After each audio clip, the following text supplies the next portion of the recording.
ಏನೊಂದು ತಾವೆಲ್ಲ ಪ್ರತಿಭಟನೆಯಲ್ಲಿದ್ದೀರಾ, ಇವರ್ ಆನ್ ಎ ಧರ್ನಾ, ಇವರ್ ಆನ್ ಎ ಸ್ಟ್ರೈಕ್. ಏನೊಂದು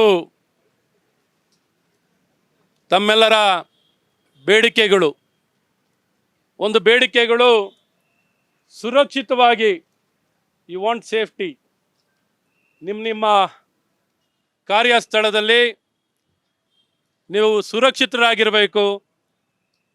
ಅದಕ್ಕೆ ಬೇಕಾಗಿರೋ ಎಲ್ಲ ರೀತಿಯಾದಂಥ ಸೌಕರ್ಯ ಸೌಲಭ್ಯ ಮತ್ತು ಸೆಕ್ಯೂರಿಟಿ, ಅದಕ್ಕೆ ಬೇಕಾಗಿರೋ ಸಿಬ್ಬಂದಿಗಳು, ಅದಕ್ಕೆ ಕಾಯುವಂಥ ವ್ಯಕ್ತಿಗಳು, ಇವರು ಸರಿಯಾಗಿರಬೇಕು.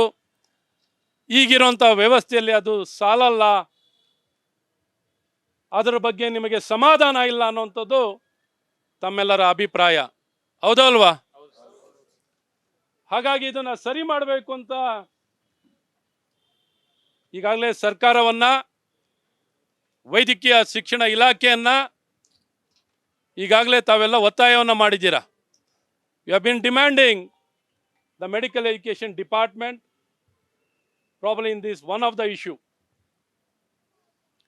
ಸೆಕೆಂಡ್ ಇಶ್ಯೂ, ನಿಮ್ಮ ಸ್ಟೈಫಂಡ್, ನಿಮಗೇನು ಕೊಡ್ತಿರೋ ಸ್ಟೈಫಂಡ್ ನಿಮಗೆ ಸಮಾಧಾನ ಇಲ್ಲ. 4 ವರ್ಷದ ಹಿಂದೆ ರಿವೈಸ್ ಆಗಿತ್ತು.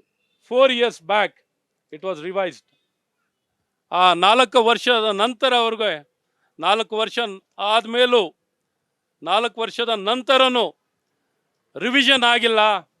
ರಿವೈಸ್ ಮಾಡಬೇಕು ಅನ್ನೋಂಥದ್ದನ್ನ ಈಗಾಗಲೇ ತಾವು ಆಗಸ್ಟ್ 3ನೇ ತಾರೀಕು, ಆಗಸ್ಟ್ 3rd ನಿಮ್ಮ ಇಲಾಖೆಯ ಅಧಿಕಾರಿಗಳಿಗೆ, ನಿಮ್ಮ ಡೀನ್ಸ್, ನಿಮ್ಮ ಡೈರೆಕ್ಟರ್ಸ್, ನಿಮ್ಮ principal secretary, your concern minister Venu ಅವರು ಹೇಳ್ತಾ ಇದ್ರು, probably they have been engaging with the new government, present government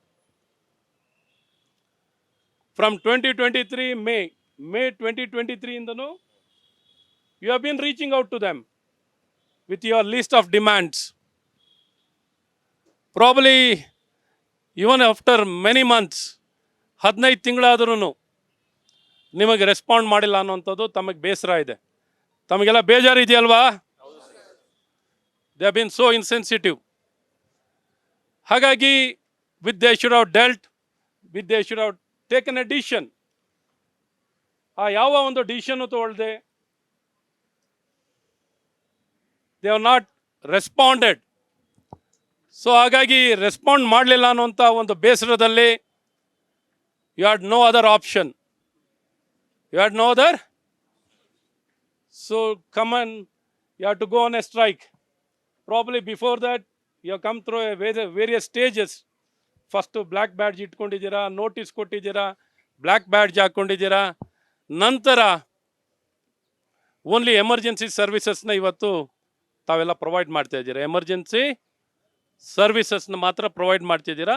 non emergency ಸರ್ವಿಸಸ್ನೆಲ್ಲ completely you are not giving the services.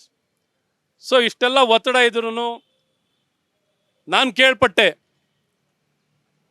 Venu ಮತ್ತು ಎಲ್ಲ ಇಡೀ ತಂಡ ಹೇಳ್ತಾ ಇದ್ರು, ಡಾಕ್ಟರ್ಸ್, ನಿಮ್ಮ ಕೊಲೀಗ್ಸ್ ಹೇಳ್ತಾ ಇದ್ರು, ಇದುವರೆಗೂ ಒಬ್ಬರೂ ಈ ಸ್ಪಾಟಿಗೆ, ನಿಮ್ಮ ಮಾಡ್ತಿರೋ ಸ್ಟ್ರೈಕಿನ ಜಾಗಕ್ಕೆ, ಕರ್ನಾಟಕದಲ್ಲಿ ಎಲ್ಲ ಕಡೆನೂ ಮಾಡ್ತಾ ಇದ್ದೀರಲ್ಲ, ಕರ್ನಾಟಕದಲ್ಲಿ ಎಲ್ಲ ಭಾಗದಲ್ಲೂ ಮಾಡ್ತಾ ಇದ್ದೀರಾ, ಯಾರೂ ಬಂದು ನಿಮ್ಮನ್ನು ಭೇಟಿಯಾಗಿಲ್ಲ, ಹೌದಲ್ವಾ? ಸೊ ವೈದ್ಯಕೀಯ ಶಿಕ್ಷಣ ಸಚಿವರು is not for the first time. Is E for the first time being the medical education minister? So is very well experienced, ಹೌದಲ್ವಾ? ಸೊ ಈ ನೋಸ್ ಎಂಟೈರ್ ಇಶ್ಯೂ, ಎಲ್ಲ ವಿಚಾರಗಳು ಗೊತ್ತಿದೆ ಅವ್ರಿಗೆ. ಗೊತ್ತಿದ್ರೂ ಸಹ ಈ ವಿಚಾರದಲ್ಲಿ ಈ should have been in the front line. He should have been in the front line. He should have been more clear about what government can do. Instead of being a silent spectator, he should have taken a proactive, either this way or that way. He should be able to convince you. ಮಾಡೋಕ್ಕಾಗತ್ತೆ ಅಂದರೆ ಮಾಡ್ತೀವಿ ಅಂತ ಹೇಳಬೇಕು. ಆಗಲ್ಲ ಅಂದರೆ ನಿಮ್ಮನ್ನು convince ಮಾಡಬೇಕು. Either you should get convinced, otherwise you should convince you people. ಯಾವ್ದಾದ್ರು ಒಂದು ಮಾಡಬೇಕು. You should not let you down, not allow you people to come on strike or dharna. You are also feeling so uncomfortable. ಇಲ್ಲಿ ಬಂದು ಕೂತ್ಕೊಳ್ಳಿಕ್ಕೆ ಯಾರಿಗೂ ಖುಷಿ ಇಲ್ಲ, ಹೌದಲ್ವಾ? ನಿಮಗೂ ತುಂಬ ಬೇಸರ. 8 ದಿನ ಆಗಿದೆ. ಒಬ್ಬ ಅಧಿಕಾರಿನೂ, ನನಗೆ ಆಶ್ಚರ್ಯ, ನಾನು ಗೌರ್ಮೆಂಟ್ನಲ್ಲಿ ಕೆಲಸ ಮಾಡಿದ್ದೀನಿ, never we have seen such A situation. ಯಾವೊಬ್ಬ ಅಧಿಕಾರಿನೂ ಬರ್ದೇನೆ ನಿಮ್ಮನ್ನು ಮಾತಾಡಿಸ್ತೇನೆ. ಅದರಲ್ಲೂ ವಿಶೇಷವಾಗಿ ಕಲ್ಕತ್ತಾದಲ್ಲಾಗಿರುವಂಥ ವಿಚಾರ,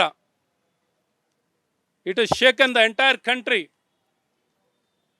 and it has caught the attention of the entire world. All the governments have been shaken.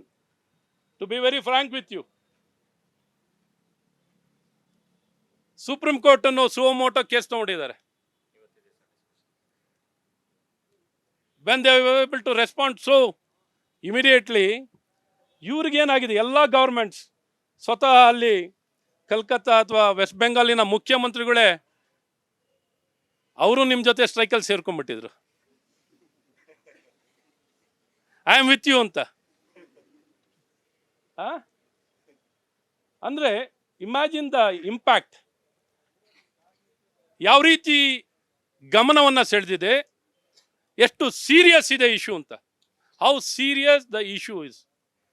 ಅಷ್ಟು ಸೀರಿಯಸ್ ಆಗಿರೋಂಥ ಇಶ್ಯೂ ಇದ್ದರೂ ಇಷ್ಟು ಇನ್ಸೆನ್ಸಿಟಿವ್ ಆಗಿ, being so callous. I am not trying to be ಇಲ್ಲಿ ಏನು ಪೊಲಿಟಿಕ್ಸ್ ನಿಮ್ಮ ಹತ್ರ ಮಾಡ್ಲಿಕ್ಕೆ ನಾವೇನು ಇಲ್ಲ. ನೆನ್ನೆ ನಿಮ್ಮ ಫ್ರೆಂಡ್ಸ್ ಬಂದಿದ್ರು ನನ್ನನ್ನು ಮೀಟ್ ಆಗಲಿಕ್ಕೆ, ನಿಮ್ಮ ಕೊಲೀಗ್ಸ್ ಬಂದಿದ್ರು. ಈ ರೀತಿ ನಾವು ಸ್ಟ್ರೈಕಲ್ಲಿ ಇದ್ದೀರ ಅಂತ ನನಗೂ ಗೊತ್ತಿರಲಿಲ್ಲ. ನಾನು ಇವತ್ತು ಮಾಡ್ತಾ ಇದ್ದೀರಾ ಅಂತ ಅಂದ್ಕೊಂಡಿದ್ದೆ. ಐ ಆಮ್ ಆಲ್ಸೋ, ನನಗೂ ಇದ್ರ ಬಗ್ಗೆ ಹೆಚ್ಚು ಮಾಹಿತಿ ಇರಲಿಲ್ಲ. ಬಟ್ ಇವರಾನೇ ವಾರ್ಪಾತ್ ಅಂತ ಗೊತ್ತಿತ್ತು. ಏನು ಸರ್ಕಾರದ ಗಮನವನ್ನು ಸೆಳೀಲಿಕ್ಕೆ ನೀವೆಲ್ಲ ನೋಟಿಸ್ ಕೊಟ್ಟು ಬ್ಲ್ಯಾಕ್ ಬ್ಯಾಡ್ಜು ಇನ್ನೊಂದು ಮತ್ತೊಂದು ಡಿಸ್ಟ್ರಪ್ಷನ್ ಆಫ್ ಸರ್ವಿಸಸ್ ಆಗ್ತಿದೆ ಅಂದರೆ, ಆದರೆ ಇಲ್ಲಿ ಬಂದು ಇಲ್ಲಿ ಕೂತಿದ್ದೀರಾ ಅಂತ ನನಗೆ ಗೊತ್ತಿರಲಿಲ್ಲ. ಸೊ ಹಾಗಾಗಿ ನೆನ್ನೆ ನಿಮ್ಮ ಫ್ರೆಂಡ್ ಇವರೇ ಬಂದಿರು, ಇವರು ಮತ್ತು ಇನ್ಯಾರೋ ಇನ್ನೂ 3 ಜನ ಫ್ರೆಂಡ್ಸ್. ಶ್ರೀಶು ಇದ್ರಾ? ಓಕೆ. ಹಾಗಾಗಿ ಇವತ್ತು ನಾನು ನಿಮ್ಮ ಹಾಗೆ ಜೂನಿಯರ್ ಡಾಕ್ಟರ್ಸ್, ಮೊದಲು ನಾವು ಜೂನಿಯರ್ ಡಾಕ್ಟರ್ಸ್ ಅಂತ ಕರೆಯೋರು. I was the president for the entire state, for the Junior Doctors Association of the entire state. ಈ ರೀತಿ ಸ್ಟ್ರೈಕನ್ನು ನಾವು ಸಹ ಮಾಡಿದ್ದು. ದ ಗೌರ್ಮೆಂಟ್, ನೀವು ಆಶ್ಚರ್ಯ ಆಗ್ಬೋದು, the very first day, even before you could go on a strike, then Chief Minister Mr. Veerap Moily had called us for talks.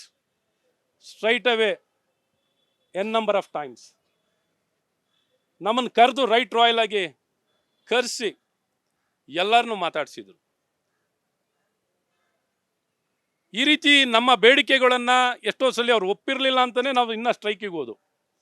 ಇವನ್ ದೋ chief minister himself personally was very sympathetic, very caring, ಆದರೂ ಸಹ ನಾವು ನಮ್ಮ ಡಿಮ್ಯಾಂಡ್ಸ್ನ ನೀವು consider ಮಾಡ್ತಾ ಇಲ್ಲ. ತುಂಬ ಇತ್ತು. ಈಗ ನೀವು ರೆಸಿಡೆಂಟ್ಸ್ ಅಂತ ಏನು ಕರಿತಾ ಇದ್ದೀರಲ್ಲ, it was then demand. So ಆ ಟೈಮ್ನಲ್ಲಿ ಇಂಪ್ಲಿಮೆಂಟ್ ಆಗಿದ್ದು residency programme. It was during our period. So let me not go back, there are many more issues. ತುಂಬ ವಿಚಾರಗಳನ್ನೆಲ್ಲ ಕೈಗೆತ್ಕೊಂಡಿದ್ದು. So government should respond. My only sincere suggestion to government, immediately they should respond. More so on behalf of all of you. ನಿಮ್ಮ ಪರವಾಗಿ ಏನೊಂದು ಸ್ಟೈಫಂಡನ್ನು ಹೆಚ್ಚಿಸಬೇಕು ಅಂತ ತಮ್ಮ ಒತ್ತಾಯ ಏನಿದೆ,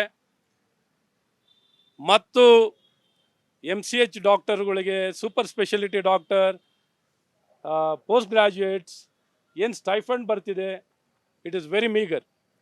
ಒಂದ್ಸಲಿ ಅಂಡರ್ ಗ್ರಾಜುಯೇಷನ್ ಆದಮೇಲೆ ಇನ್ನೂ ಸಂಪಾದನೆ ಮಾಡ್ತಿಲ್ಲ ಅಂದರೆ ಭಾಳ ಕಷ್ಟ ಆಗುತ್ತೆ. It is very difficult. ಹಾಗಾಗಿ I do really understand. Even ಸರ್ಕಾರದಕ್ಕೂ ಒತ್ತಾಯವನ್ನು ಮಾಡುವಂಥದ್ದು, ಯಾಕೆಂದರೆ is also a medical man. ಅವರೂ ಸ್ಪೆಷಲಿಸ್ಟ್, ಸ್ಕಿನ್ ಸ್ಪೆಷಲಿಸ್ಟ್ ಇದ್ದಾರೆ, ಅವರು ಟೀಚರಾಗಿ ಕೆಲಸ ಮಾಡಿದವ್ರೆ. ಅವ್ರನ್ನ ಒತ್ತಾಯವನ್ನು ಮಾಡುವಂಥದ್ದು ಮಾಡ್ತೀನಿ. ಖಂಡಿತ ವೈದ್ಯಕೀಯ ಶಿಕ್ಷಣ ಸಚಿವರಲ್ಲಿ ಮಾತಾಡ್ತೀನಿ, principal secretary finance and as well as principal secretary medical education ಇವರ ಮತ್ತು ಚೀಫ್ ಸೆಕ್ರೆಟರಿ ಹತ್ರನೂ ಮಾತಾಡಿ ತಕ್ಷಣ ನಿಮ್ಮ ಬೇಡಿಕೆಗಳನ್ನು ಸ್ಪಂದಿಸಲಿಕ್ಕೆ ಮತ್ತು ಬೇರೆ ಬೇರೆ ನಿಮ್ಮ safety security infrastructure with regard to the sufficient capacity of hostel in ಕ್ಯಾಂಪಸ್ಸಲ್ಲಿ ಸಾಕಷ್ಟು ಫೆಸಿಲಿಟಿ ಇರಬೇಕು ಅನ್ನೋಂಥ ತಮ್ಮೆಲ್ಲ ಒತ್ತಾಯ ಇರೋದು. ಸ್ಟೈಫಂಡ್ ವಿಚಾರದಲ್ಲಾಗಲಿ ಇವೇ ಪ್ರಮುಖ ತಾನೇ ನಿಮ್ಮದು, ಬೇರೆ ಇನ್ನೇನಿಲ್ಲ. ಈ ಎಲ್ಲ ವಿಚಾರಗಳನ್ನು ಈ ತಕ್ಷಣ ನಾನು ಮಾತಾಡ್ತೀನಿ, ಮಾತಾಡಿ ಅವ್ರಿಗೆ ಒತ್ತಾಯವನ್ನು ಮಾಡಿ ತಕ್ಷಣ ನಿಮ್ಮ ಡಿಮ್ಯಾಂಡ್ಸ್ನ ಕನ್ಸಿಡರ್ ಮಾಡೋ ರೀತಿ ಒತ್ತಾಯವನ್ನು ಮಾಡ್ತೀವಿ. ಮತ್ತು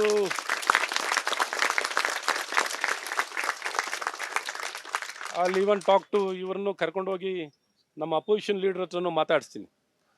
leader of the opposition R Ashok ಅವ್ರ ಹತ್ರನೂ ಇವ್ರನ್ನೆಲ್ಲ ಕರ್ಕೊಂಡೋಗಿ ಮಾತಾಡ್ಸೋಂಥದ್ದು ಮಾಡ್ತೀನಿ. ಇದುವರೆಗೂ ನಿಮ್ಮ ಫ್ರೆಂಡ್ಸ್ ಯಾರನ್ನು ಅಪೋಸಿಷನ್ ಪಾರ್ಟಿಯವ್ರ ಹತ್ರ ಯಾರನ್ನೂ ಮಾತಾಡಿಸಿಲ್ಲ. They been very kind, very considerate, very cooperative to the government.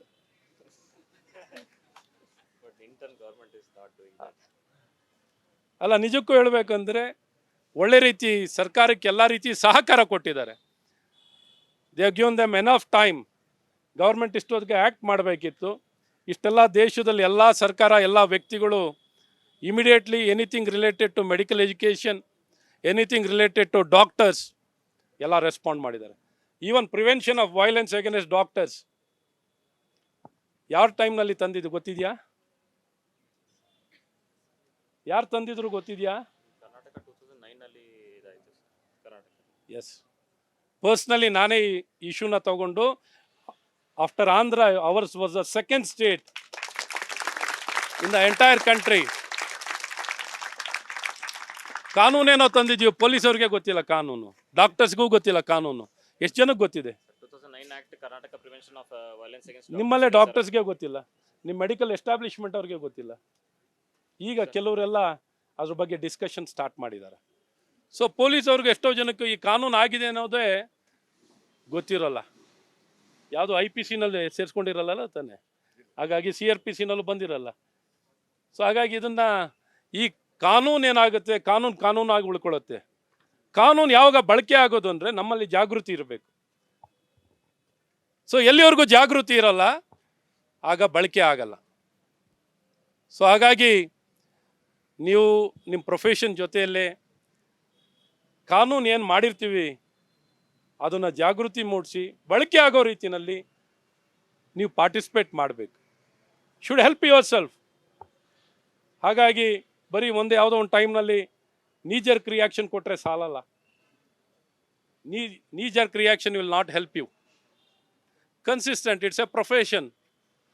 Consistently you need to work with governments, you need to work with the system, you need to work with lawmakers, you need to work with policy. It's a part and parcel. ಹಾಗಾಗಿ you can't stay away. ಆ collaboration ಬೇಕೇ ಆಗುತ್ತೆ, integration ಬೇಕಾಗುತ್ತೆ. ಇಷ್ಟು ನಿಮ್ಗೆ ಹೇಳಿ ಮತ್ತೊಮ್ಮೆ ನಿಮ್ಮ ಹೋರಾಟಕ್ಕೆ ಜಯವಾಗಲಿ, ನಿಮ್ಮ ಎಲ್ಲ ಬೇಡಿಕೆಗಳು ಪೂರೈಸಲಿ ಅಂತ ನಿಮಗೆ ಶುಭಾಶಯನ ಕೋರಿ ನಿಮ್ಮ ಜೊತೆ ಇರ್ತೀವಿ, ನಿಮಗೆ ಸಹಕಾರವನ್ನು ಕೊಡ್ತೀವಿ ಅಂತ ವಿಶ್ವಾಸವನ್ನು ಕೊಟ್ಟು ನಾನು ಎರಡು ಮಾತನ್ನು ಹೇಳಲಿಕ್ಕೆ ಅವಕಾಶವನ್ನು ಮಾಡಿಕೊಟ್ಟಂಥ ತಮಗೆಲ್ಲ ವಂದಿಸಿ ತಮಗೆಲ್ಲ ಶುಭವನ್ನು ಕೊಡ್ತೀನಿ.